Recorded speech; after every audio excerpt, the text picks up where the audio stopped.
नमस्कार दोस्तों, स्वागत है आप सभी का हमारे चैनल ई मित्र हेल्प वीडियो में। दोस्तों आज की इस वीडियो में हम बात करने वाले हैं खाद्य सुरक्षा योजना के जो आवेदन अप्रूव होने लगे हैं उसके बारे में, क्योंकि ई मित्र कियोस्क को इसके बारे में बहुत जरूरी जानकारी है। इसके बारे में जानकारी होना बहुत ही ज्यादा जरूरी है और बहुत सारे ई मित्र कियोस्क को इसके संबंधित समस्या आ सकती है और आ भी रही है।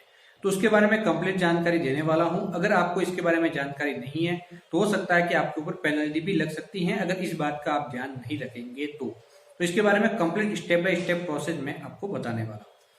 तो आइए दोस्तों स्टार्ट करते हैं वीडियो। तो दोस्तों सबसे पहले मैं आपको बता देता हूं कि खाद्य सुरक्षा योजना के जितने भी आवेदन ई मित्र कियोस्क के द्वारा इस वर्ष किए गए थे, इस वर्ष खाद्य सुरक्षा योजना को रीओपन किया गया था। आप सभी को पता है अगर आप एक ई मित्र कियोस्क हैं तो दोस्तों रीओपन करने के बाद बहुत सारे फॉर्म ई मित्र कियोस्क ने भरे थे, लेकिन उसका सत्यापन नहीं हो पाया था। लेकिन फिलहाल सत्यापन प्रारंभ हो रहा है, ऑलरेडी प्रारंभ हो चुका है। और दोस्तों सत्यापन की प्रक्रिया के दौरान सबसे जो महत्वपूर्ण पॉइंट है वो आपको समझना है, क्योंकि जितने भी फॉर्म भरे गए हैं वो सत्यापित तभी होंगे जब उससे संबंधित श्रेणी का डॉक्यूमेंट साथ में संलग्न किया गया होगा। अगर संबंधित श्रेणी का डॉक्यूमेंट साथ में संलग्न नहीं किया गया है तो उसके संबंधित आपका फॉर्म रिजेक्ट हो सकता है या फिर आपको सेंड बैक भेजा जा सकता है। तो शुरुआत में सभी फॉर्म सेंड बैक ही भेजे जाएंगे। तो समस्या क्या है? तो दोस्तों इसके अंदर एक नियम है जिसे आपको समझना है कि खाद्य सुरक्षा योजना के जितने भी फॉर्म भरे जाते हैं वो फॉर्म आपने सबमिट कर लिया, उसके बाद उसको या तो अप्रूव हो जाता है, उसकी जांच की जाती है, जांच अधिकारी जांच करता है कि जो डॉक्यूमेंट संलग्न किए हैं वो डॉक्यूमेंट सही हैं या फिर नहीं, उस डॉक्यूमेंट के अनुसार उसको अप्रूव किया जाता है। बहुत सारी श्रेणियां ऐसी होती है जिसके अंदर भौतिक सत्यापन की जरूरत होती है, तो भौतिक सत्यापन के द्वारा भी उसको अप्रूव कर लिया जाता है।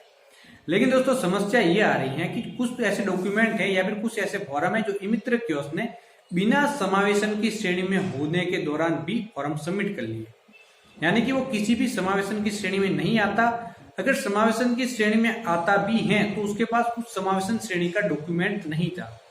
ई मित्र कियोस्क ने फॉर्म भर के फॉर्म सबमिट कर लिया, वो फॉर्म संबंधित अधिकारी के पास चला गया। अब संबंधित अधिकारी उसके डॉक्यूमेंट देखेगा और श्रेणी देखेगा, तो उसके अंदर डॉक्यूमेंट नहीं होगा तो फॉर्म को सेंड बैक आपको भेज देगा या फिर रिजेक्ट कर ले, दो मामले बनते हैं।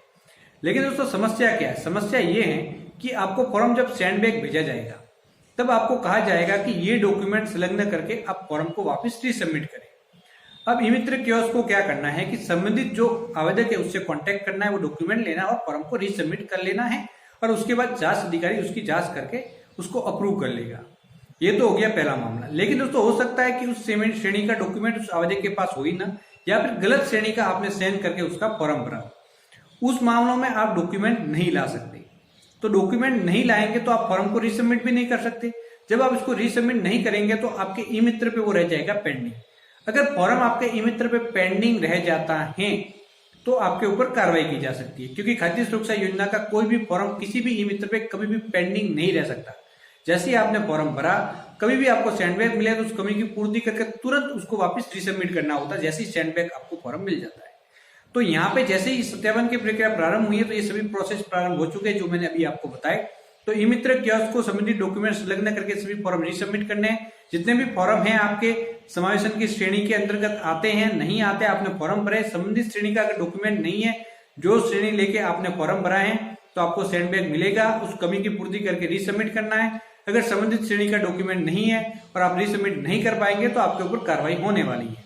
तो इसका समाधान क्या होगा तो वो आपको समझना है। आपको संबंधित श्रेणी का डॉक्यूमेंट लाके ही सबमिट करना है। जब ये आवेदन प्रारंभ हुए थे तभी मैंने बताया था आप ई मित्र से कोई भी फॉर्म तभी भरे जब उससे संबंधित समावेशन की श्रेणी का डॉक्यूमेंट अवेलेबल है।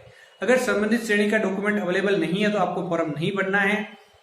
और दोस्तों अगर आप फॉर्म ऐसा भर लिया है और सेंडबैक मिल भी जाता है तो अगर संबंधित श्रेणी का डॉक्यूमेंट नहीं है तब भी आप फॉर्म को वापस रीसबमिट कर लेंगे उसी डॉक्यूमेंट के साथ जो आपने शुरुआत में संलग्न किए थे।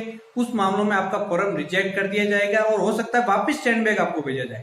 तो आपको संबंधित अधिकारी को से भी कांटेक्ट में रहना होगा और उससे कंफर्म करना होगा कि मेरा ये डॉक्यूमेंट जो फॉर्म भरा था संबंधित जो आवेदक है उस श्रेणी में तो आता है लेकिन उसके पास डॉक्यूमेंट अवेलेबल नहीं है, तो उस मामले में वो रिजेक्ट कर लेगा या फिर भौतिक सत्यापन के द्वारा उसका अप्रूव भी कर सकता है। ये मामला आगे जो अधिकारी देखेगा। लेकिन दोस्तों ये समस्या सभी ई मित्र को आएगी, बहुत सारे ई मित्र को आ रही है, मैसेज आ रहा है, तो मैंने वीडियो बना के आपको कंप्लीट जानकारी दे दी है। तो ये समस्या आपको समझना बहुत ही ज्यादा जरूरी था। इसके अलावा समावेशन की श्रेणी के अंदर कौन कौन से डॉक्यूमेंट आपको संलग्न करने हैं उसके बारे में पहले वीडियो ऑलरेडी बना चुका हूं जब ये आवेदन प्रारंभ हुए थे। तो उन सभी वीडियो का लिंक मैं इसी वीडियो के नीचे दे रहा हूं, तो उन सभी वीडियो को देख के आप ये सीख सकते हैं कि समावेशन की श्रेणी के अंदर कौन सा डॉक्यूमेंट आपको संलग्न करना है। तो आपको ये जानकारी अच्छी लगी हो तो चैनल को सब्सक्राइब भी करें और ऑल नोटिफिकेशन भी ऑन करें। तो बाय बाय दोस्तों।